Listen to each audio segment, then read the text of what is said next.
ღამით ყველანი ფეხზე წამოვხდით, ვერავინ ხვდებოდა რა ხდებოდა. გვეგონა რომ უკვე ომი დაიწყო. ასე შეხვდა მოსკოვის მოსახლეობა რუსეთის მასშტაბურ საჰაერო თავდასხმას. რუსეთ-უკრაინის საზღვრიდან 400 კილომეტრის სიღრმეში უკრაინული უპილოტო საფრენი აპარატების სამიზნე პოდოლსკში მდებარე ნავთობის საცავი გახდა. ადგილი, რომელიც საწვავის შენახვისა და დისტრიბუციისთვის გამოიყენებოდა, შავ კვამლში გაეხვა. უბრალოდ საშინელებაა, რეალურად ისეთი შეგრძნებაა, თითქოს ომია. ყველამ თქვა რომ 2028-ში დასრულდება ეს ყველაფერი. ველოდებით. ბოლო რამდენიმე დღეა უკრაინელების სამიზნეა მოსკოვის ოლქში მდებარე ვალდბერის ერთ-ერთი უდიდესი ლოგისტიკური ცენტრი, სადაც უკრაინელებმა მინიმუმ 10 დრონი ჩამოაგდეს და თავდასხმის შემდეგ დიდი ხანძარი გაჩნდა. ზარალი იმდენად დიდი და მასშტაბური იყო, რომ დაახლოებით 700 მილიონი დოლარი შეადგინა.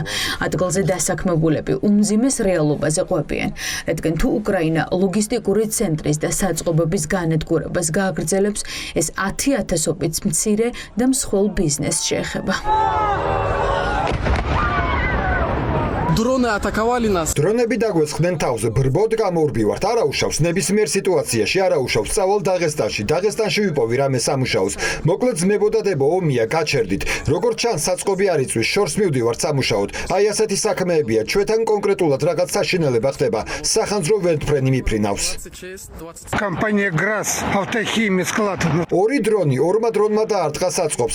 ავტოქიმიის კომპანიის გრასის საწყობი იწვის. აი გვერდით საქვაბია, აი პირდაპირ საქვაბის თავზია. ახლა გაჩვენებთ. დიახ, კომპანია გრას დაარტყა დრონმა.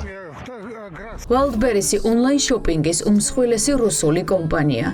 ის საქართველოშიც არის წარმოდგენილი და თბილისში ათობით ოფისიდან გასცემს ამანათებს. ოფიციალური მონაცემებით კომპანიის ორ საწყობში დაიღუპა 8 ადამიანი, დაშავდა 80-ზე მეტი. ზოგიერთი თანამშრომელი ამტკიცებს, რომ ევაკუაციას იქამდე არ იწყებდნენ, ვიდრე ბომბი უშუალოდ საწყობს არ დაეცა. მე მესმოდა დაახლოებით 15-16 აფეთქება.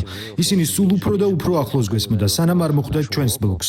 ჩვენი ევაკუაცია არ განუხორციელებიათ. შემდეგ გარეთ გამოვედით, დავინახეთ შავი კვამლი, კვამლის წვეტები.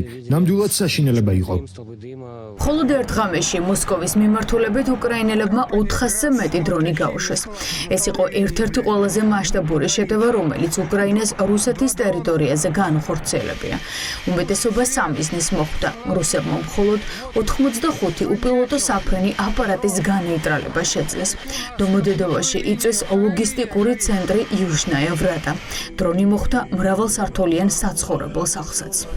ამ წუთებშიც გრძელდება სამუშაოები კიევში, რუსული დარტყმების ადგილებზე. გამოყენებული იქნა დიდი რაოდენობით ბალისტიკური რაკეტები. დღევანდელი დღე იყო ბალისტიკური რაკეტებით განხორციელებული ერთ-ერთი ყველაზე მასშტაბური თავდასხმა.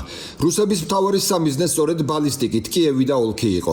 ისინი ამ თავდასხმას რამდენიმე დღის განმავლობაში ამზადებდნენ, აგროვებდნენ რაკეტებს. საფრთხე, რა თქმა უნდა, ახლაც რჩება და ეს გათვალისწინებული უნდა იყოს. რუსეთი ფსონს სწორედ ბალისტიკაზე დებს და სწორედ ამის გამო ჯერა პუტინს ჯერ კიდევ თავისი ომის. ძალიან მნიშვნელოვანია, რომ ჩვენს პარტნიორებს ესმოდეთ თუ რა ხდება და რომ საჰაერო თავდასხმის რაკეტები სიცოცხლის დასაცავად სიტყვასიტყვით ყოველდღიურად გვჭირდება. ომი რუსეთის ტერიტორიაზე სულ უფრო დიდ მასშტაბებს აღწევს და ამას რუსეთის მოსახლეობა საკუთარ თავზე გრძნობს. უკრაინის პრეზიდენტი ღიად ამბობს, რომ საბრძოლო მოქმედებები რუსეთის ტერიტორიაზე კრემლს მშვიდობისკენ აიძულებს. სამხედრო შესაძლებლობებს დააქვეითებს და რუსეთის მოსახლეობა საკუთარ თავზე გამოცდის იმას, რასაც უკრაინელები 4 წელზე მეტია ებრძვიან. ჩვენ ვხედავთ, რომ იმ კატასტროფის ერთ-ერთი მხარე, რომელიც ხდება პირველ რიგში უკრაინის ტერიტორიაზე, მაგრამ თანდათანობით ვხედავთ, რომ ეს კატასტროფული შედეგები, ამ ომის შედეგები ვრცელდება რუსეთის, როგორც აგრესორი ქვეყნის ტერიტორიაზეც.